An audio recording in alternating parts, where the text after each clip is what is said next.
bienvenue sur la chaîne. Je suis contente de vous retrouver ce dimanche matin pour parler évidemment de lecture. Et on a beaucoup de choses à dire, donc installez-vous confortablement parce que je vais bien entendu vous parler de mes lectures de la semaine. Mais j'ai également été au salon du livre à Mons le week-end passé, donc j'ai ramené pas mal de choses. Je vais également vous montrer ça. Et je suis repassée en bibliothèque chercher plein d'autres livres, donc je vais également vous les montrer. Donc je pense que ça va durer un certain moment. Prenez un truc à boire, un petit truc à manger, installez-vous confortablement et on va commencer. Alors, on va parler de plusieurs choses, notamment de ceci. Il n'y a pas que ces deux livres-là dont nous allons parler. Il y en a d'autres aussi, mais je les ai déjà rendus à la bibliothèque, ce qui fait que j'ai plus que ceci en stock à la maison. Alors, au niveau des livres que j'ai lus, j'ai continué la saga de L'apprenti épouvanteur de Joseph Delaney. J'ai donc lu le tome 4 qui est Le combat de l'épouvanteur et le tome 5 qui est L'erreur de l'épouvanteur. Je vous mets à chaque fois les petites images des couvertures. C'est un 4e et un 5e tome, donc je vais pas vous raconter tout ce qui se passe, mais vous savez maintenant que j'ai décidé de relire cette série. J'avais lu tout ça, donc j'avais lu jusqu'au 5, l'histoire me rappelle quelque chose. Je pense que à partir du 6e, je n'ai pas encore lu, donc ce sera la découverte, mais comme d'habitude, j'ai passé un excellent moment avec le 4e et le 5e tome. C'était vraiment super chouette. C'est une très bonne série qui est addictive, qui est prenante. C'est des très bonnes histoires. On suit toujours Tom qui continue sa formation d'épouvanteur et qui fait face à beaucoup de difficultés parce que les forces du mal sont en pleine action. Il a des problèmes avec les sorcières, il a des problèmes avec des démons, il a même des soucis avec le diable qui s'intéresse à lui.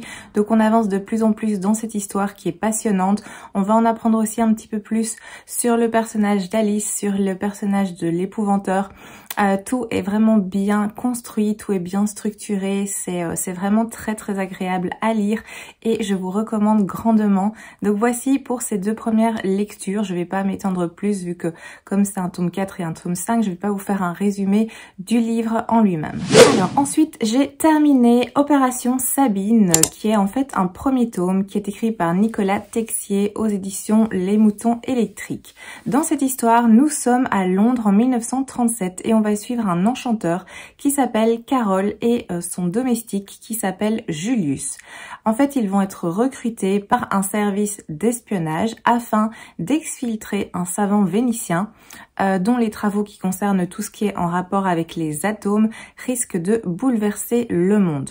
Ils vont donc se lancer dans cette mission, ils vont être un petit peu obligés de se lancer dans cette mission, mais ils vont très vite constater qu'ils sont pas les seuls à vouloir récupérer ce savant.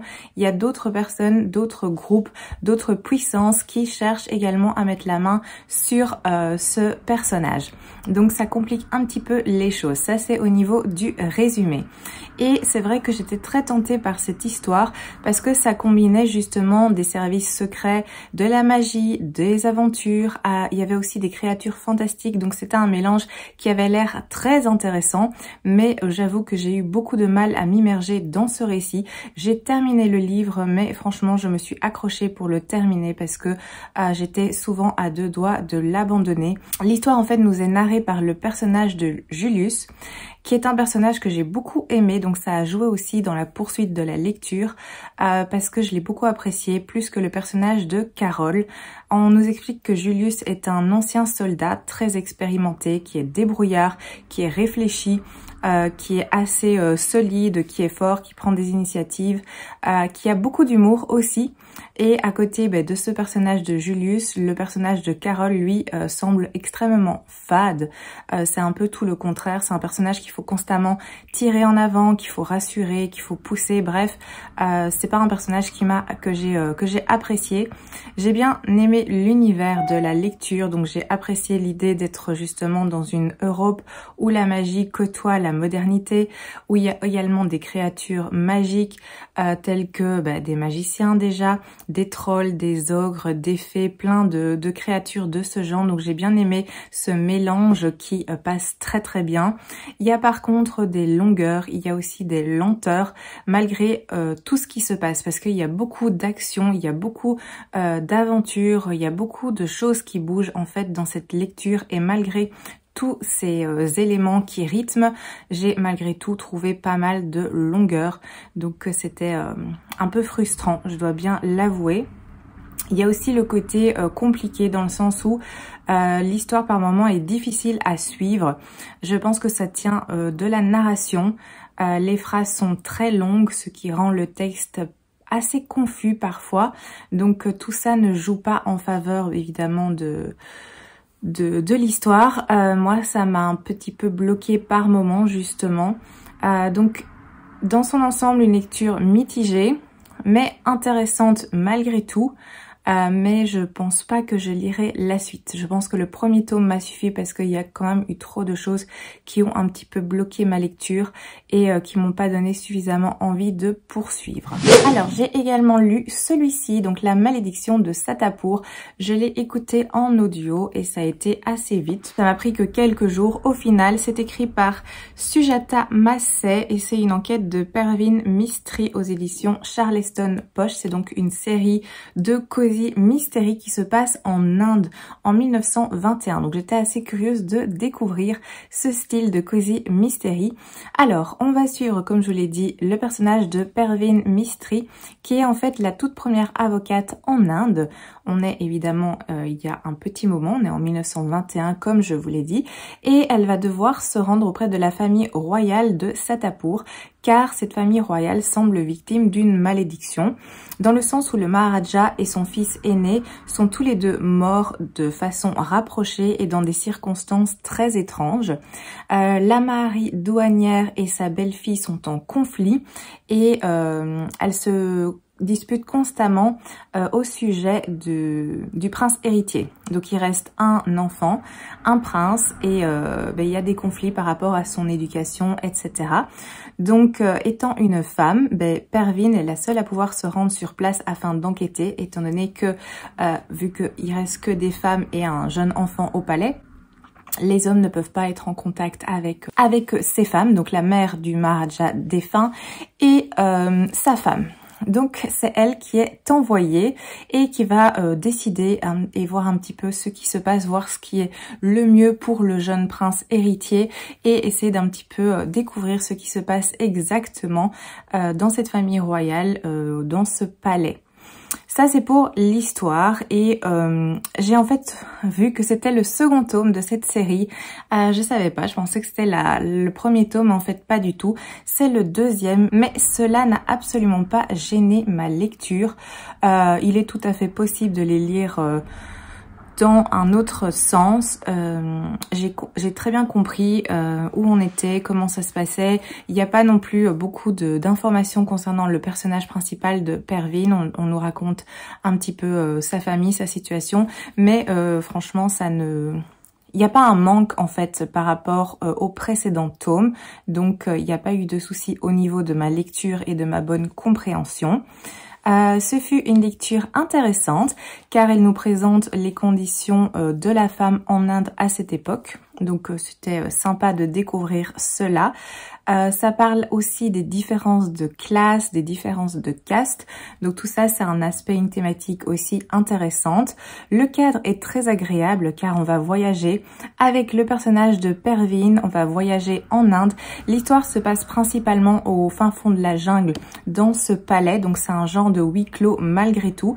C'est assez dépaysant parce qu'on est très bien immergé dans le cadre en fait, dans cette jungle avec les animaux qui les entourent, avec les vêtements que portent les personnes, avec l'ambiance, les coutumes, les façons de penser, les traditions. Bref, tout ça est très très bien fait, c'est bien agréable à suivre. Par contre, j'ai trouvé que l'enquête était assez longue à se mettre en place et qu'il y avait quand même quelques longueurs.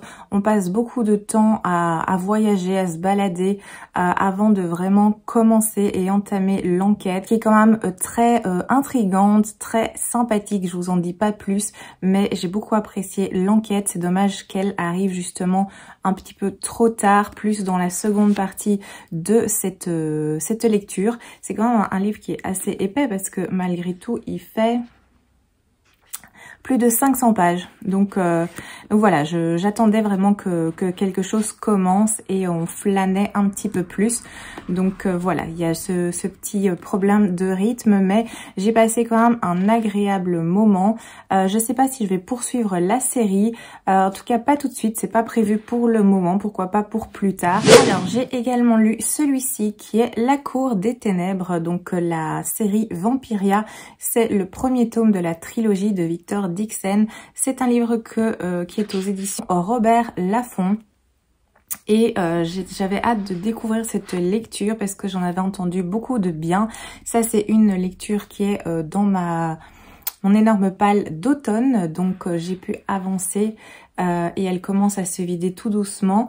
Alors, au niveau de cette lecture, on est en fait en 1915 et le roi Soleil s'est transformé en vampire pour devenir le roi des ténèbres.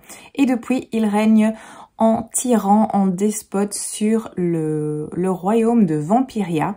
Nous sommes donc en France, comme vous l'avez compris, et ce roi est un vrai despote. Il maintient une terreur sur tout le royaume et il impose également une saignée pour nourrir l'aristocratie vampirique. Nous sommes quelques temps plus tard et là on va suivre le personnage de Jeanne. Jeanne qui va voir sa famille complètement tuée. Ça se passe au tout début, donc je vous gâche pas la surprise, ça arrive dans le premier chapitre. Sa famille va être complètement massacrée en fait par justement les vampires. Et Jeanne va être la seule à s'en échapper. Elle va jurer de se venger, bien entendu, des vampires et de faire tomber le règne de ce roi Soleil, ce roi des ténèbres. Et pour cela, elle va parvenir à se faire former, à entrer dans une école qui va former les jeunes nobles avant leur rentrée à la cour. On va donc suivre Jeanne dans cette école. Elle va devoir évidemment cacher sa réelle identité, étant donné que cette école n'accueille que des nobles. Je vous dis pas comment elle va faire, et on va suivre sa formation et tout son projet d'assassinat du roi des ténèbres. Ça c'est pour l'histoire en gros, et c'était vraiment très sympa. J'ai beaucoup aimé. Ça se lit extrêmement vite, je l'ai dévoré, c'est addictif, c'est prenant, c'est très surprenant, ce fut une très très bonne découverte. D'ailleurs, j'ai commencé la lecture du deuxième tome, j'ai pas pu attendre tellement ça m'a plu, c'était vraiment top. Une histoire qui est prenante, qui est pleine de rebondissements, pleine de surprises. Il y a beaucoup d'intrigues, il y a beaucoup de secrets, de découvertes aussi, de choses inattendues. J'ai beaucoup apprécié le personnage de Jeanne, qui est un personnage bien construit, qui est un personnage complexe, qui apporte beaucoup à cette histoire. Il y a d'autres personnages aussi, des personnages secondaires qu'on va découvrir et qui sont très intéressants aussi. J'ai bien aimé l'idée de cette histoire, l'idée de ce roi Soleil, de ce roi des ténèbres, que l'histoire se passe en France. Cette idée de cette société avec les vampires et les humains qui sont sous le joug de ces vampires. Donc ce fut une excellente lecture, beaucoup plus que je le pensais, parce que j'avais un petit peu peur. J'avais entendu beaucoup de bien, mais je sais pas pourquoi, j'avais peur de pas aimer ou d'être trop dans le cliché des histoires de vampires, et en fait pas du tout. J'ai beaucoup apprécié cette histoire, et d'ailleurs j'ai entamé la lecture du deuxième tome, donc ça prouve que j'ai vraiment beaucoup aimé. C'était une très très bonne surprise. Je vous recommande si vous cherchez une histoire avec des vampires qui est très intéressant, un personnage principal qui est fort, qui est intéressant, avec plein de secrets à découvrir, parce qu'on sent qu'il y aura encore plein de choses par la suite dans le second et le troisième tome de cette première trilogie, parce qu'il y en a deux d'après ce que j'ai compris. À l'arrière on a un petit catalogue comme ça où on nous explique, voilà, et on nous donne les informations des dates aussi. Donc on a la première trilogie, puis apparemment il y a la seconde avec le premier tome qui est déjà sorti. Il y en a le deuxième qui sortira cette année ou l'année prochaine. l'année prochaine et le troisième en 2025. Donc c'est assez sympa de nous mettre comme ça les dates, comme ça on sait quand arriveront les tomes. Mais franchement, très très belle découverte, très bonne surprise que je vous recommande. Enfin, la dernière lecture que j'ai faite, c'est La clé des champs de Audrey Follo. Je vous remets la petite image parce que je l'ai également rendue à la bibliothèque hier. C'est aux éditions Gallimard Jeunesse. Et dans cette histoire, on va suivre le personnage de Robin qui a une famille de voleurs. Le voler, en fait, c'est tout à fait normal. C'est même fortement encouragé. C'est une façon de vivre dans sa famille.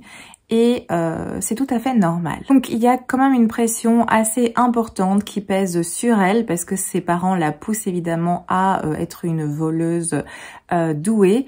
Et malheureusement, Robin, elle a pas ça dans le sang. Je vais dire, elle aime pas voler, ça lui fait peur, ça la terrorise, elle a des scrupules, elle a peur d'être prise la main dans le sac, donc c'est pas quelque chose de naturel pour elle, au contraire de toute sa famille. Et surtout, il y a aussi un stress parce que il y a un genre d'événement qui s'appelle l'initiation. C'est une épreuve par laquelle tous les jeunes doivent passer et cette initiation détermine le reste de leur vie, étant donné que si elle est réussie, ils peuvent rester dans leur famille, dans le monde des voleurs, et sinon, ils ne pourront malheureusement pas rester et ils seront bannis de leur famille. Ici, il y a toute cette pression qui est sur les épaules de Robin.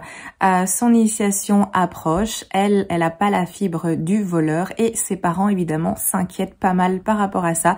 Ils vont donc décider de l'envoyer dans une école pour remettre un petit peu les jeunes voleurs sur le droit chemin. Donc elle est envoyée là d'une façon assez abrupte et elle va découvrir évidemment d'autres pensionnaires de cet établissement. Elle va avoir un petit peu de mal au début, évidemment elle a aucune envie d'être là, mais pourtant elle va devoir s'y faire et on va la suivre évoluer dans cette école et il va se passer un événement aussi marquant dans cette école auquel Robin va prendre une grande part. Alors ça c'est pour l'histoire, en gros je vais pas m'étendre davantage, mais c'était vraiment une très agréable petite lecture. C'est une lecture jeunesse bien entendu, mais ça se lit très bien et j'ai beaucoup aimé l'univers, le fait que la norme ce soit les voleurs et non les personnes qui travaillent et qui méritent, qui gagnent un salaire. C'est extrêmement mal vu chez les voleurs, donc c'était assez sympa d'avoir toutes ces valeurs morales qui sont complètement inversées dans cette histoire. Très bien rythmé, il se passe beaucoup de choses. Robin est un personnage attachant, c'est un personnage courageux, très bon de manière générale. Elle va se faire des amis, elle va aussi avoir des soucis avec d'autres camarades parce que tout se passera pas magnifiquement bien dans cette école. J'ai beaucoup apprécié cet univers, j'ai beaucoup apprécié la plume de l'autrice qui est vraiment très fluide et très agréable, qui nous porte, qui nous emmène vraiment dans cette histoire. C'est vrai qu'il y a un petit rappel Harry Potter au niveau de cette école, au niveau des personnages aussi, des professeurs et de l'ambiance générale au sein de l'école, mais ça m'a pas dérangé. C'est normal aussi de s'inspirer d'autres choses et en plus Harry Potter, moi j'aime beaucoup, donc ça m'a pas dérangé, ça m'a davantage plongé dans cette ambiance et dans cette atmosphère. Ce fut donc pour moi une très chouette lecture, très agréable, qui change aussi, qui est fondamentalement... Alors si vous cherchez quelque chose où vous pensez qu'il y aura de la magie et quelque chose d'un petit peu fantastique, fantasy, c'est pas ça du tout. Il n'y a pas d'aspect vraiment surnaturel, il n'y a pas de magie, il n'y a pas de baguette, il n'y a rien de tout cela. Donc ça reste vraiment une enquête au final. C'est une enquête que va mener à un moment donné Robin au sein de l'école. Donc voilà, si vous cherchez quelque chose avec un peu plus de magie, n'allez pas vers celui-là, mais si vous cherchez une très très chouette histoire, très agréable, bien écrite, bien construite, structurée, avec des chouettes thématiques, avec des bonnes valeurs, et ben vous pouvez lire celui-là.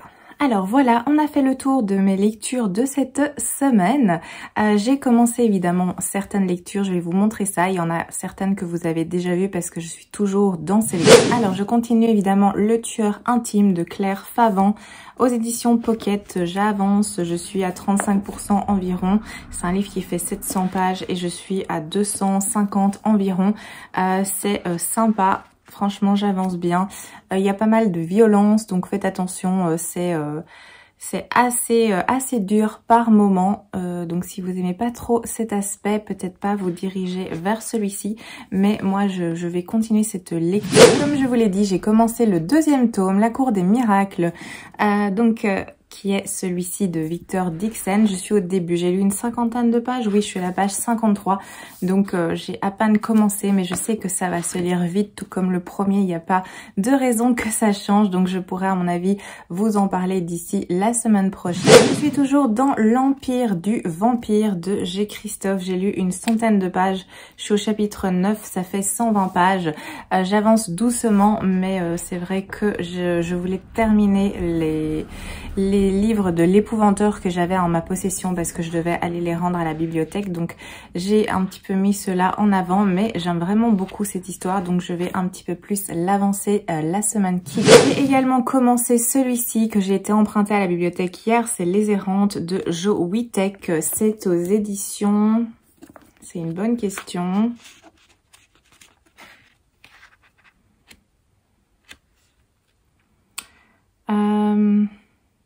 Actes Sud, je pense. Donc c'est un petit livre qui fait 300 pages, ça se lit super vite parce que j'ai déjà lu 80 pages et j'ai pas passé des heures dessus, j'ai lu un petit peu hier avant d'aller dormir et pour l'instant j'aime bien, donc voilà, je vous en parlerai sans doute très certainement même la semaine prochaine. J'ai également commencé celui-ci, Les Aiguilles d'Or de Michael McDowell aux éditions Monsieur Toussaint l'Aventure, l'ouverture, pardon, c'est magnifique édition. Il est absolument magnifique. Comme ceci, avec le dos et à l'arrière, comme ça. Très très belle édition. Je me suis ruée dessus quand il est sorti parce qu'il me faisait très envie. J'avais lu les Blackwater que j'ai adoré. C'était vraiment génial. C'est une histoire que j'ai vraiment... ouais, c'était un coup de cœur. J'ai adoré cette histoire. Donc j'étais très curieuse de découvrir celui-ci qui est du même auteur. Donc voilà, j'ai commencé. Je l'ai pas laissé traîner trop longtemps dans ma palle. Je suis à la page 53. Donc j'ai lu un petit peu aussi. Pour l'instant, j'ai pas grand chose à vous en dire. Je pense que ça se lira assez vite parce que même s'il est assez épais, il fait 500 pages, je pense. Oui, si c'est comme avec les Blackwater, ça se dévore très très rapidement. Et ici, j'ai déjà pas lu beaucoup au niveau temps et je suis déjà à la page 53, ce qui représente ça dans le livre. Donc je pense que ça ira extrêmement vite. Sinon j'ai commencé un manga qui s'appelle Le Clan des Poux, qui est celui-ci, qui me faisait envie depuis un moment. C'est dans la collection Héritage, qui est très très beau aussi. Et ça parle de vampires. Donc je suis, je crois, dans une phase de vampire. J'ai lu un petit peu parce qu'il est énorme. Je suis ici. Donc j'ai lu ça. Je vais le poursuivre et le continuer. C'est le premier volume et pour l'instant j'aime beaucoup ce que je lis. C'est très poétique, très... au niveau des dessins, c'est des choses comme ça, vous voyez. Donc j'apprécie cette histoire. C'est une histoire de vampire avec, vous voyez, des gros plans sur les yeux qui sont extrêmement travaillés. Donc j'aime beaucoup. Je passe un bon moment avec cette lecture et je suis curieuse de découvrir la fin, la suite et la fin. Et en lecture audio, j'ai entamé celui-ci qui est Le Silence des Vaincus de Pat Barker aux éditions J'ai lu et j'ai déjà bien avancé. Hier, je l'ai commencé, je devais faire des courses et j'avais pas mal de trajets. Donc j'ai écouté en faisant mes courses et durant le trajet et je suis déjà là. Donc je suis à la page 163. Et en tout, il y en a 450 environ. Donc, j'ai dépassé la moitié juste en écoutant hier. Et j'aime vraiment beaucoup. C'est de la mythologie, évidemment. Ça traite, évidemment... Enfin, je pense que il est passé beaucoup. Il a beaucoup fait parler de lui lors de sa sortie déjà en grand format et ensuite en poche. Donc je pense que vous avez dû voir passer ce livre. Ça parle évidemment de tout ce qui concerne l'Iliade, avec Achille, avec la guerre, les Grecs et Troie, tout le massacre qu'il y a eu, et on va suivre en fait la voie de Briséis et plus précisément la voix des femmes, justement, ce qu'elles ont subi par rapport à cette guerre. Généralement, on raconte la version vue par les hommes et on ne nous raconte pas ce qui est arrivé aux femmes, ce qu'elles ont dû subir. Et évidemment, ce n'est pas joli, ça reste des guerres, ça reste de la barbarie. Et donc ici, on entend le récit de Briséis et j'aime vraiment beaucoup la façon dont c'est amené. C'est extrêmement intéressant. Moi, cette histoire, je la connais, mais je trouve très intéressant d'entendre via cette thématique et d'entendre la parole de Briséis. Donc voilà, je passe un très bon moment avec cette lecture, même si c'est très violent, évidemment, tout ce qu'elle subit. Je vous en parlerai plus quand il sera fini. Voilà, ça c'est pour mes lectures en cours. Je vais maintenant vous montrer ce que j'ai été emprunté à la bibliothèque hier. Alors, j'ai pris celui-ci qui est un Anne Perry, le spectacle de Noël aux éditions 10-18. Ça faisait un petit peu penser à Noël avec le titre. Donc je me suis dit que ça pouvait être sympa. Apparemment, il y a un petit problème de vampires dans un village de pêcheurs et ça m'a intéressée. Je sais pas si dans quel sens ça va être abordé, mais j'étais assez curieuse de le découvrir et j'ai beaucoup apprécié aussi la couverture, donc je me le suis pris. J'ai pris aussi un Christian Jacques de cette collection avec les enquêtes de l'inspecteur Higgins. J'en avais déjà lu un précédemment que j'avais acheté et j'avais passé un bon moment. C'était pas fou non plus, mais c'était sympathique. Je crois que c'était un truc avec Confucius, l'affaire Confucius ou quelque chose comme ça. Ici, j'ai pris Le crime dans la vallée des rois, vu que le titre m'a intéressée. Et je me suis dit, voilà, c'est un bon moment de lecture. J'aime pas au point de collectionner moi-même tous les tomes, mais j'ai vu qu'il y en avait pas mal de disponibles à la bibliothèque. Du coup, je pense que je vais piocher de temps en temps pour les lire. Ce sont des petits livres qui font, je regarde, qui font 200 pages à peine. C'est un bon moment de lecture, c'est une petite enquête sympathique, donc de temps en temps ça fera très bien l'affaire. J'ai également pris La Voix des oracles, le premier tome d'Estelle Faye qui s'appelle Tia aux éditions Scrinéo. Ils ont le 1 et le 2 à la bibliothèque. Je me suis dit que j'allais commencer avec le premier que je suis curieuse de découvrir depuis un bon moment. Ici on est en Gaule au 5e siècle après Jésus-Christ, donc c'est encore quelque chose de historique. Et ça m'intéressait, j'en avais entendu parler, je veux pas trop en savoir, donc je lis pas vraiment le dos, je sais juste que ça se passe en Gaule à cette époque, et du coup je suis curieuse de le découvrir. Je me suis pris aussi celui-ci de Alison Noël qui s'appelle Stealing Infinity aux éditions Michel Lafon. C'est un livre qui me faisait très envie quand il est sorti et je l'avais pas acheté parce qu'on ne peut pas tout acheter, et c'est assez marrant parce que je regardais justement sur Vinted il y a un jour ou deux pour voir s'il n'y avait pas moyen de le prendre en occasion, et je l'avais pas pris tout de suite. J'avais noté ça dans le coin de ma tête pour plus tard, et en fait il l'avait à la bibliothèque, donc ça règle la question, je vais pouvoir le découvrir. C'est vrai que ça m'intéressait parce que j'avais vu que c'était aussi une histoire d'académie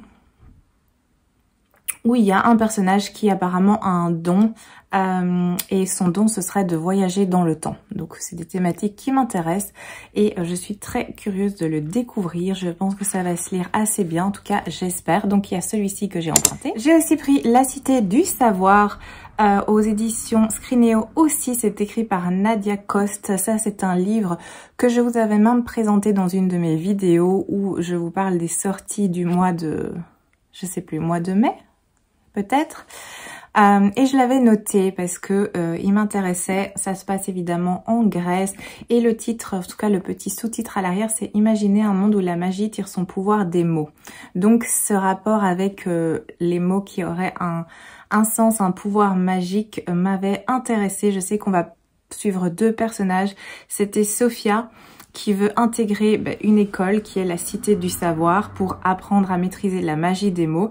Et on a aussi son meilleur ami qui, lui, n'a jamais voulu apprendre à lire. Donc, il y a un petit côté comme ça avec deux personnages qui ont des des objectifs différents, très séparés. Et on nous dit que la cité cache bien des secrets. On se demande si leur amitié résistera aux épreuves qui les attendent. Bref, ça m'avait beaucoup intriguée. Et j'ai vu qu'il était dispo à la bibliothèque, donc je l'ai pris pour pouvoir enfin le découvrir. Et enfin, j'ai emprunté quelques BD. J'ai pris la même collection, c'est les 4 de Baker Street. J'ai pris le premier, le second et le troisième. C'est une BD que j'avais vue à la foire du livre, je pense, en début d'année. Et ça m'avait intéressée, mais j'avais pas acheté parce que j'avais déjà pris beaucoup trop. Et là, en fait, ils sont à la bibliothèque, donc je vais pouvoir les découvrir. J'ai hâte d'un petit peu découvrir cette histoire. Ça, c'est pour ce qui concerne les emprunts à la bibliothèque. Je vais maintenant vous parler de ce que j'ai ramené de Mons, du salon du livre. Donc j'espère que vous êtes toujours là et accrochez-vous parce qu'il y a beaucoup de choses à voir. Je commence par celui-ci. J'ai pris Fil d'or de Ophélie Duchemin aux éditions Plume Blanche parce que j'ai lu le premier tome, Rose Rebelle, que j'ai vraiment beaucoup aimé. Ce sont des revisites de contes. Donc on a La Belle et la Bête, puis on a Murmure de l'Océan qui est dans ma palle, pas encore lu, avec La Petite Sirène et celui-ci qui est le troisième et dernier tome avec réponse bien entendu. On pouvait l'avoir en avant-première au salon parce que je pense qu'il n'est pas encore disponible dans les magasins, que ce sera un peu plus tard, début d'année prochaine je pense. Et j'ai eu beaucoup de chance parce que quand je suis arrivée sur le stand, l'autrice était là pour les dédicaces, il y avait pas mal de fils et en fait il restait 2 livres sur le comptoir, donc je l'ai pris directement en me disant au cas où, parce que je savais pas s'il y avait encore du stock ou pas. Et en fait, j'ai bien fait parce que c'était les 2 derniers. Déjà le matin du samedi, le stand avait été dévalisé, il y en avait quasiment plus. Et je suis très contente parce que j'ai pu aussi me le faire dédicacer. Et je suis ravie. J'ai hâte de le découvrir. Je vais évidemment lire d'abord Murmure de l'Océan et ensuite je terminerai avec celui-ci parce qu'il y a quand même un petit fil conducteur. Si ils peuvent être lus indépendamment, je préfère suivre le petit fil. Aux éditions Plume Blanche, j'ai également pris celui-ci qui me faisait envie aussi. C'est Les 5 soldats de bambou. C'est un premier tome. C'est écrit par Eliane Jolm. Évidemment on va se retrouver dans une histoire de fantasy asiatique. Ça a l'air très intriguant au niveau de l'histoire. Je peux vous mettre le petit résumé là si vous voulez découvrir. Le tome 2 était disponible au salon. D'ailleurs moi j'ai pris le premier tome pour commencer. Ils font toujours des très jolies choses au niveau de la mise en page aux éditions Plume Blanche et l'autrice aussi était présente, donc j'ai eu un petit marque-page. Pour l'autre aussi, pour Fil d'or d'ailleurs, j'ai eu un marque-page également. Il est rangé, je l'avais pas inséré dans le livre et j'ai eu la petite dédicace, donc je suis très contente. J'ai eu beaucoup de livres dédicacés parce que j'avais l'occasion, il n'y avait pas beaucoup de fils, il y avait beaucoup de monde, mais au niveau des dédicaces, ça allait, donc c'était assez cool. Alors, j'ai fait un passage au stand des éditions Bookmark et je me suis laissée tenter par 3 livres. J'ai pris Sale temps pour jouer les détectives de Deborah Wilde. C'est une collection que je connais pas beaucoup, mais que j'aimerais bien découvrir. Donc j'ai pris Urban Fantasy ici. Donc il y a celui-ci. J'ai également pris Bienvenue à Salem, toujours en Urban Fantasy. Et encore en Urban Fantasy, Magie funèbre. Qui me tentait pas mal. Il y avait d'autres livres aussi qui me tentaient bien, mais je me suis dit on va un peu se calmer et déjà découvrir cela. Les en-têtes sont aussi très sympas. Pour celui-ci par exemple c'est comme ça et ils sont tout doux. Donc ici ça parle de sorcellerie apparemment, mais ici aussi évidemment sorcière magie et celui-ci on me l'a vendu comme étant paranormal, humour, enquête, magie. Donc c'est des thématiques qui me parlent pas mal et je suis très curieuse de les découvrir. Alors j'ai fait un arrêt aux éditions du Chat Noir et j'ai pris Au-dessus de Oreza Dantes. L'autrice était sur place, j'ai eu aussi ceci et elle me l'a dédicacé. Je connaissais pas ce roman et en fait c'est parce que l'autrice était présente et qu'elle m'en a parlé que j'ai eu envie de découvrir en fait cette histoire. Ça parle d'enquête à nouveau, de sociétés secrètes et de fantômes. Donc je vois pas pourquoi ça ne me plairait pas, je suis très curieuse de le découvrir également. Je me suis pris aussi Pas un cri de D.K. Rood aux éditions Corbeau Noir, aux éditions L'Oiseau Noir. C'était un stand où il y avait beaucoup de choses qui avaient l'air super intéressantes. D'ailleurs, ma sœur en a pris aussi de ce stand, elle en a pris 2 que je lui emprunterai parce que les histoires avaient l'air top. Moi je me suis pris celui-ci qui me tente beaucoup. On parle de jouer au chat et à la souris avec un meurtrier. Ça a l'air super intéressant et je trouve que les livres sont vraiment très très beaux. Donc voilà pour celui-ci. Là j'ai pas eu de dédicace, l'autrice n'était pas présente. J'ai pris celui-ci aussi de Frédéric Levins, Le souffle des ténèbres, que voilà, j'avais envie de découvrir. Ça avait l'air sympa, c'est un auteur belge, donc ça m'avait donné envie de découvrir les écrits de cet auteur. Ici, ça va parler de la Bretagne apparemment. On se trouve dans un étrange village.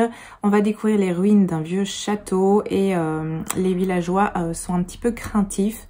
Apparemment, il y a une force maléfique qui est en sommeil et qui va être réveillée. Voilà, je suis curieuse de découvrir et l'auteur était sur place, donc j'ai eu petit marque-page, carte et dédicace aussi, ce qui fait toujours plaisir. Ce n'est pas fini, j'ai encore des choses à vous montrer. En format poche, j'ai pris ceci, donc de Claire Favant, la suite du tueur intime que je suis en train de lire, qui s'appelle Le tueur de l'ombre, et un second qui est La chair de sa chair.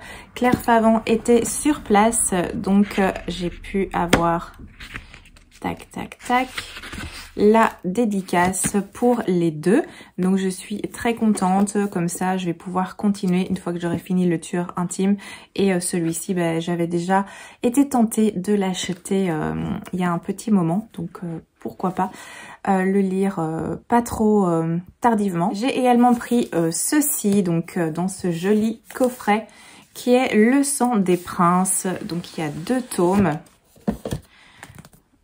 Voilà, c'est de Romain Delplanque, aux éditions L'Homme sans nom. On a le premier tome qui est L'Appel des illustres et on a le second tome qui est L'éveil des réprouvés. Donc j'avais déjà eu envie d'acheter le premier tome, L'Appel des illustres, que j'avais mis dans une de mes wishlists. Et comme ici, il y avait moyen de prendre la duologie et d'avoir un joli coffret pour les ranger. Je me suis pas fait prier. En plus, l'auteur était présent sur place, donc marque-page, et il m'a dédicacé les 2. C'est une histoire que j'ai très envie de découvrir depuis un petit moment, donc je vais essayer de la lire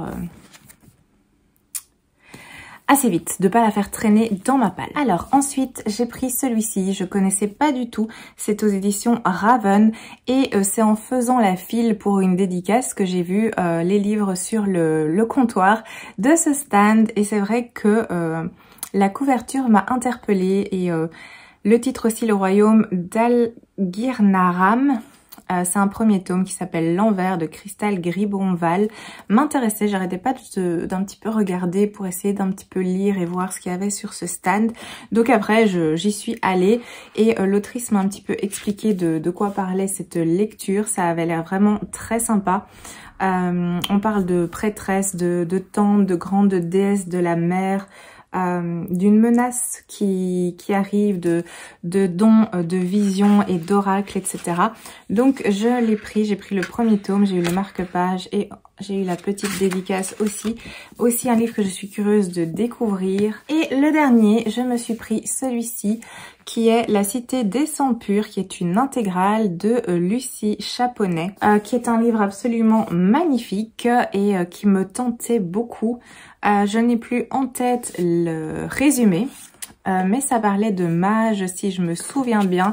j'ai eu le petit marque-page ici et qui avait glissé la petite carte de l'autrice. L'autrice était présente et du coup elle m'a fait une jolie dédicace. Je suis très curieuse de le découvrir. Il y avait aussi un autre livre qui me tentait, qui est Is. C'était une histoire de sirène là et c'est ma sœur qui l'a pris. Comme ça on peut s'échanger les livres ensuite, c'est assez sympa. Elle l'a pris l'intégrale aussi, qui est aussi en relié et qui est tout en bleu, très joli. Et moi j'ai celui-ci que j'ai également hâte de découvrir. Voilà, nous avons fait le tour cette fois. Toutes mes lectures, tous mes achats au salon et mes emprunts à la bibliothèque, c'est fait. Je vais donc vous laisser là. Je vous remercie de votre présence. J'espère que cette vidéo vous a plu. Merci d'être toujours présent. N'oubliez pas de me laisser comme d'habitude vos petits commentaires, qu'on puisse échanger. Comme d'habitude, n'hésitez pas à me dire ce que vous êtes en train de lire, s'il y a des livres dans tout ce tas que je vous ai présenté, que vous connaissez, mais n'hésitez pas à me donner votre avis ou dites-moi s'il y a des livres qui vous font envie. Bref, n'hésitez pas. Je vous remercie, je vous souhaite un excellent dimanche et je vous dis à très bientôt.